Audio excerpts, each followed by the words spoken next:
how many energy sources are in the queue at any given time? How many new sources? Yeah, it's evolved over years. Now it's certainly in the hundreds. Okay, so there's hundreds of sources in there at any given time. Okay, all right. So please give me an idea if there's a rough average as to how long it takes to kind of get one through and what goes into it. Yeah, we have been so. Again, these are tough questions to answer, right? Because our processes pretty consistently evolve as well. And part of this evolution, and I promise I won't get too deep into this, but part of this evolution is that we have gone from this sort of first in, first out approach to first ready, first out approach. Okay.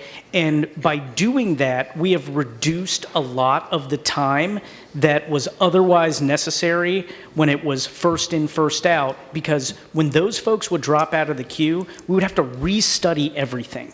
And where we want to ultimately get is a 1 to 2 year turnaround time frame for all of these projects that find their way into the queue. So we're looking at anywhere from 12 to 24 months to get these through our new process to get these projects through. And a new project would be if there was a new natural gas plant that was going to get built. That means just from our end, regardless of anything else, from your end to get it through the queue, 1 or 2 years. Exactly right. And that would also mean an offshore wind project, perhaps, exactly right. 1 to 2 years. Yep.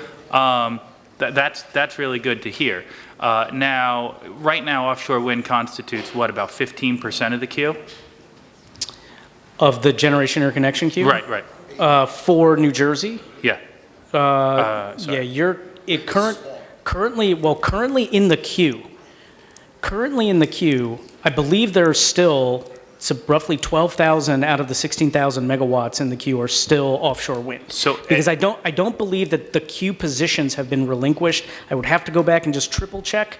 But even though those projects may be sort of, I don't know how to characterize it, off the table, they still hold queue positions. Right. And that in and of itself, is an interesting component to me. But when you look at each project as a year or 2 years to get through there, and we've had wind projects that have already come through the queue, right? They aren't online, but they've come through the queue, correct? And we've had ones that have dropped out, right?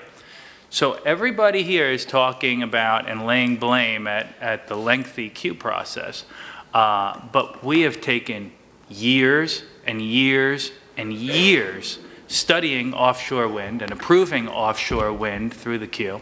And how many wind turbines do you anticipate are going to be spinning in our ocean over the next 4 years?